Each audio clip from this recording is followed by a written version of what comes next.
Hello everyone, this is Shivangi और आज हम लोग मल्टीमीडिया में यूनिट 2 डेटा कंप्रेशन मेथड को आगे प्रोसीड करेंगे।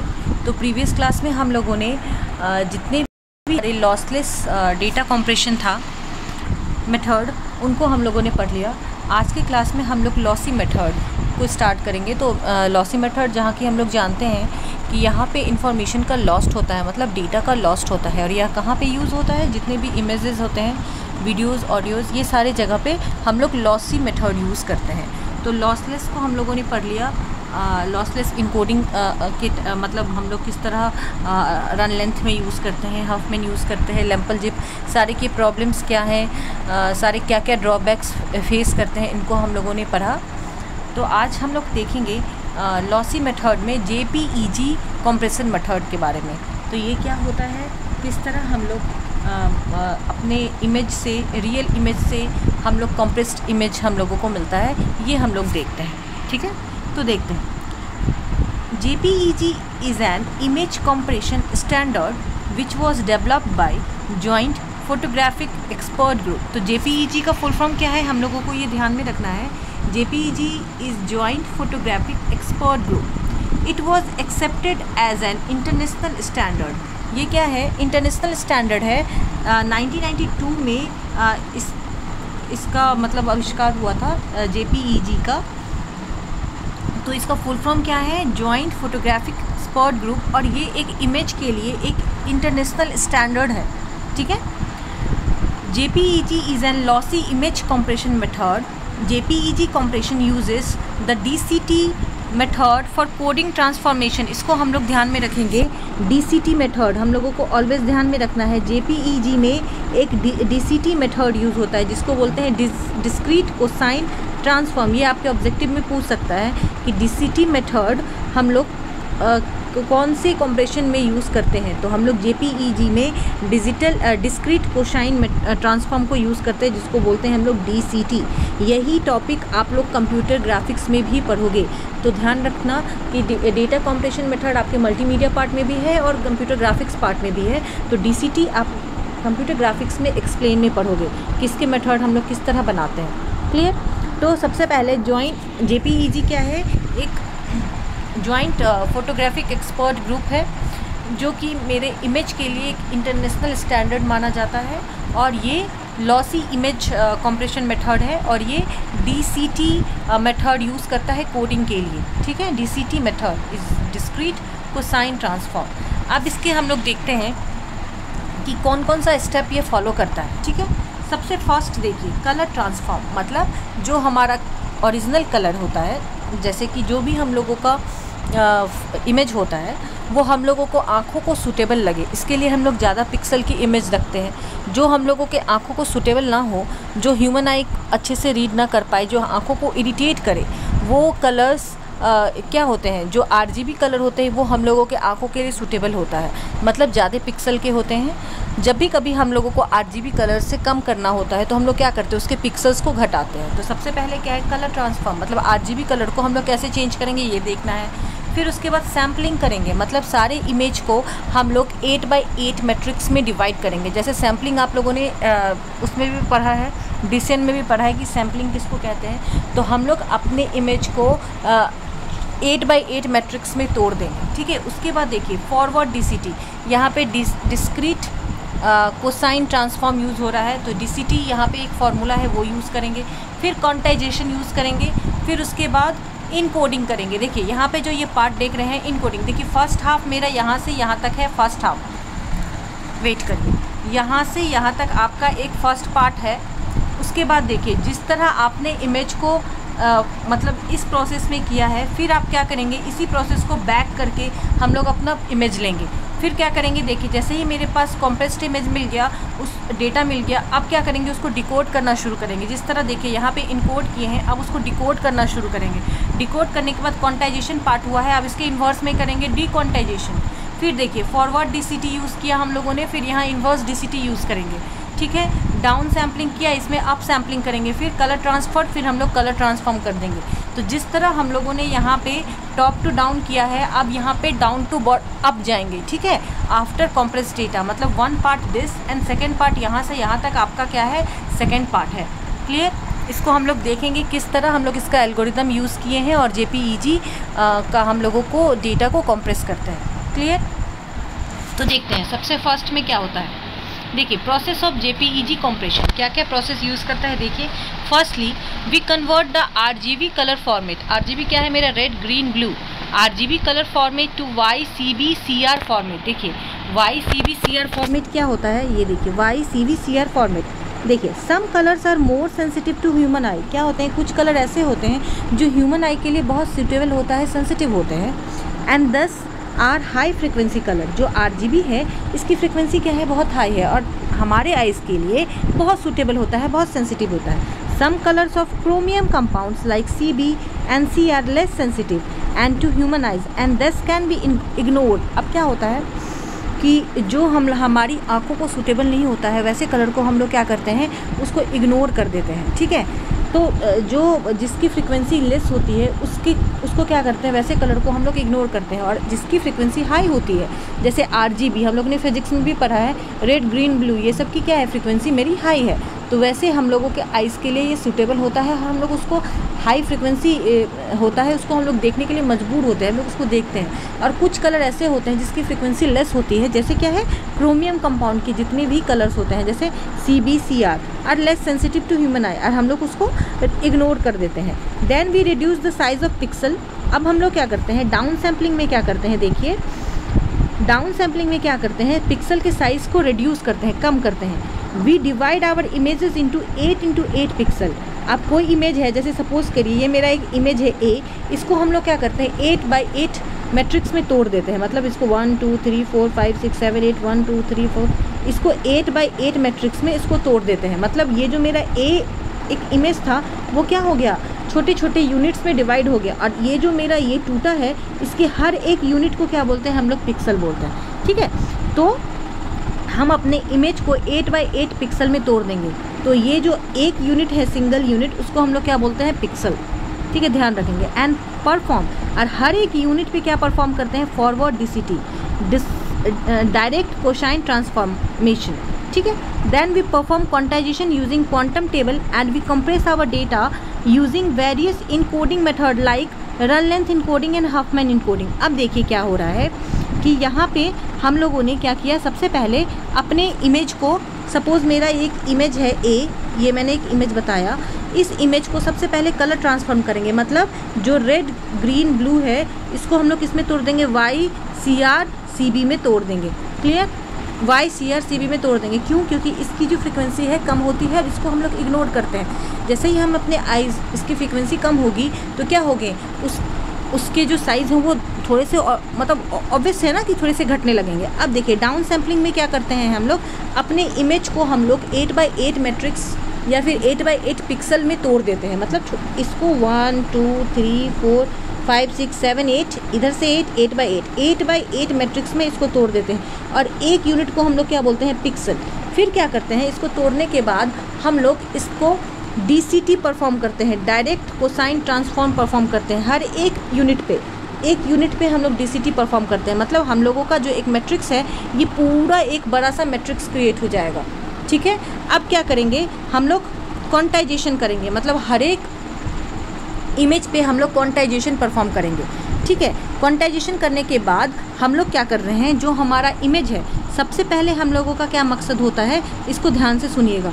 जो इमेज होता है, जो इमेज है, इसको हम लोग सबसे पहले क्या करते हैं, हम लोग इसको टेक्स्ट में तोड़ते हैं। फिर टेक्स्ट में तोड़ने के बाद हम लोग क्या करते हैं, इस टेक्स्ट को इनकोड कर देते हैं। समझ में आया। अब ये जो इनकोडिंग करते हैं हम लोग, जो लॉसलेस में यूज़ किए हैं रन लेंथ या हाफमैन इनकोडिंग, उस इनकोडिंग से हम लोग इसको इनकोड कर देते हैं। तो सबसे पहले हम अपने इमेज को टेक्स्ट में तोड़ते हैं, टेक्स्ट के बाद उसको नंबर्स से इनकोड कर देते हैं, मतलब कोडिंग करना शुरू कर देते हैं। तो यहाँ पे जो आप इनकोडिंग देख पा रहे हो, ये इनकोडिंग क्या है, जो भी हम लोगों ने हाफमैन और रन लेंथ इनकोडिंग यूज़ किया है उसके थ्रू हम लोग इनकोड करना शुरू करेंगे। जैसे ही इनकोड करेंगे हमारा जो डेटा है वो कंप्रेस्ड हो जाएगा, जैसे कि हम लोग लॉसलेस में ऑलरेडी पढ़ चुके हैं, ठीक है। तो सबसे पहले हम लोग कलर ट्रांसफॉर्म करेंगे। कलर ट्रांसफ़र करने के बाद अपने इमेज को 8x8 मैट्रिक्स में तोड़ देंगे, जो कि डाउन सैम्पलिंग में होता है।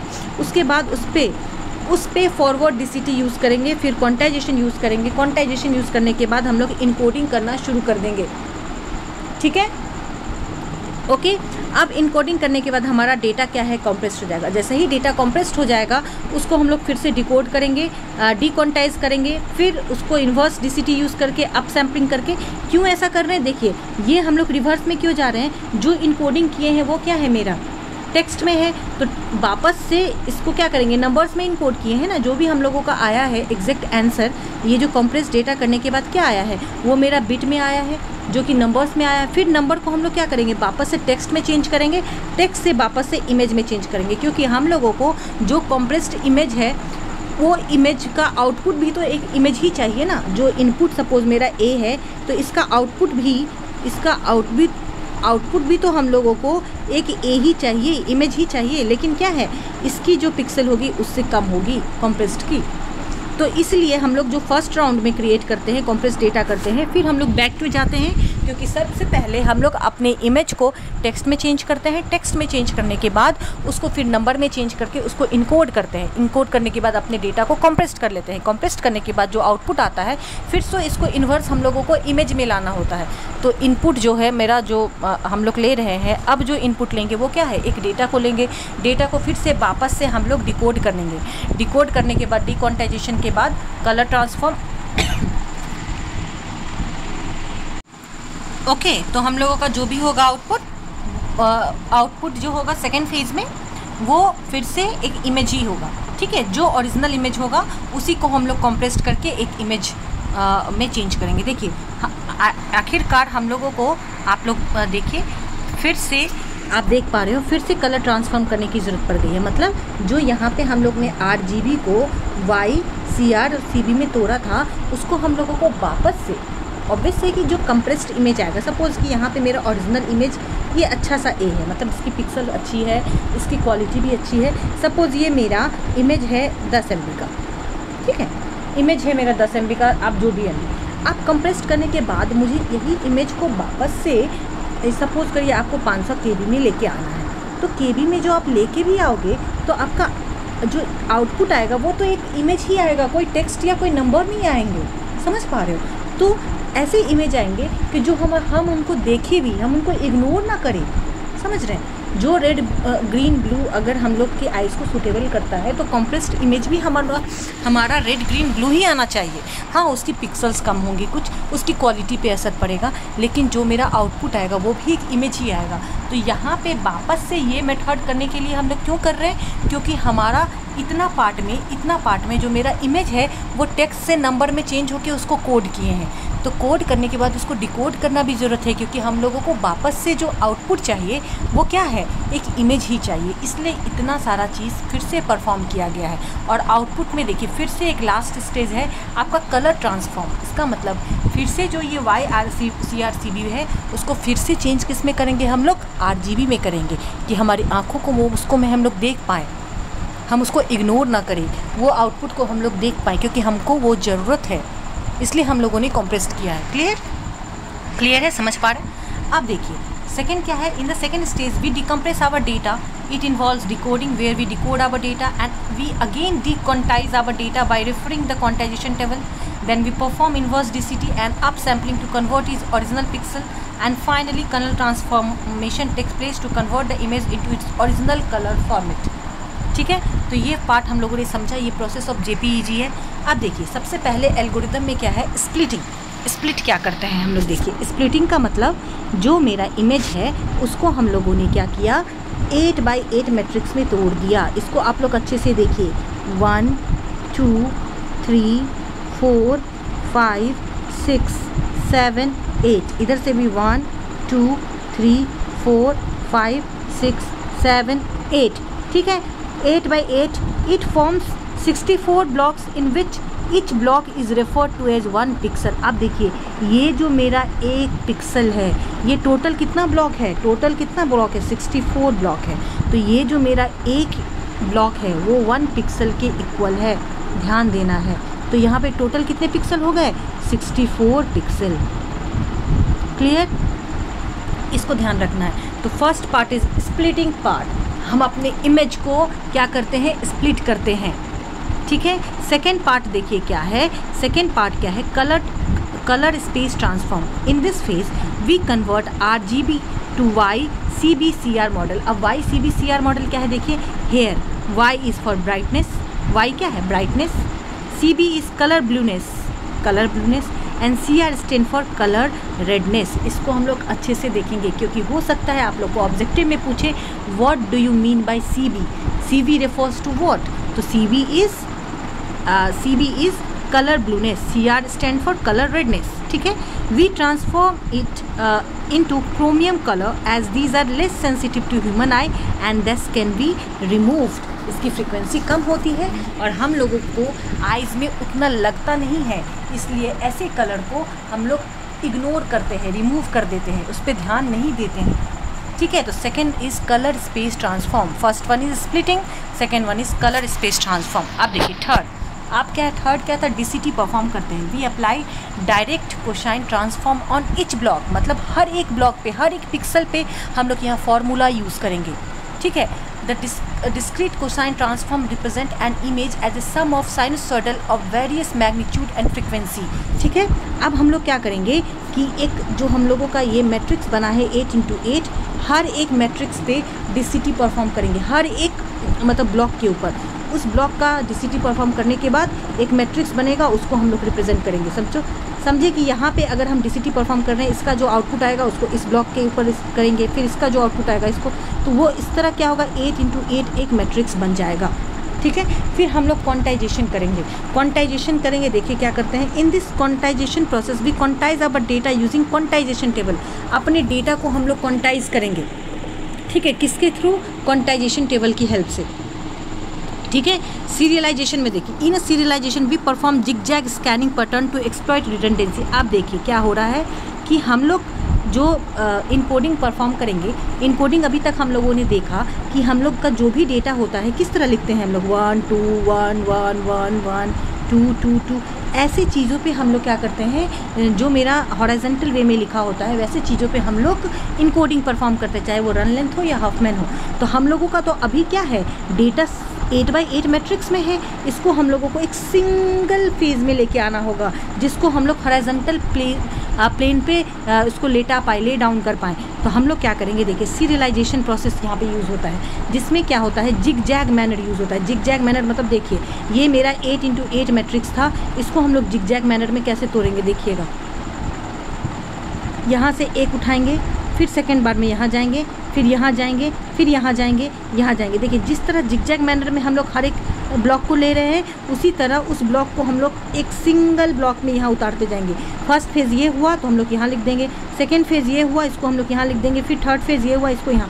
मतलब जो 8x8 मैट्रिक्स है अब वो किस में टूट जाएगा, आप लोग गौर करिएगा। जिगजैग अप्लाई करने के बाद ये हो जाएगा 64x1 मैट्रिक्स बन जाएगा। मतलब 64 ये मेरा कॉलम, मतलब ये मेरे कॉलम्स में हो जाएगा, और 64 रो बनेगा और एक कॉलम बनेगा।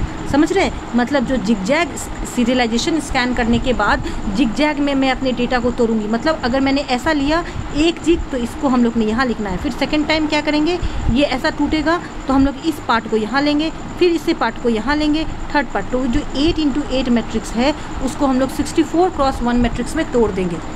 ठीक है, तोड़ने के बाद जो मेरा डेटा है वो किस में हो जाएगा, वो डेटा मेरा इस तरह आएगा 64x1 में। ठीक है, अब इस 64x1 को हम लोग क्या करेंगे, इसको इस तरह हम लोग हॉरिजॉन्टल प्लॉट कर देंगे। तो ये मेरा डेटा इस तरह से 64 डेटा यहाँ आ जाएगा। अब ऐसे डेटा पे हम लोग इनकोडिंग करना शुरू कर देंगे, जो हफमैन और रन लेंथ डेटा था। ठीक है, नेक्स्ट देखिए vectorization. We apply DPCM differential pulse code modelling in DC element, and DC element are used to define the strength of colour. ठीक है, फिर इनकोडिंग कर देंगे। In the last stage we apply the encode at run length, जो भी है 0-1 से हम लोग हफमैन और रन लेंथ इनकोडिंग जिस तरह यूज़ करते हैं हम लोग अप्लाई कर देंगे। तो ये मेरा होल प्रोसेस था JPEG का। नेक्स्ट क्लास में हम लोग इसके एग्जाम्पल से समझेंगे किस तरह हम लोग उसको तोड़ते हैं। तो इसको एल्गोरिदम की तहत आप लोग थ्योरी जिस तरह पढ़ रहे हो, एल्गोरिदम किस तरह अप्लाई कर रहे हो, उसको आप लोग देखोगे, नोट्स अच्छे से बनाओगे। कोई भी प्रॉब्लम हो आप लोग पूछ सकते हो। Thanks for watching.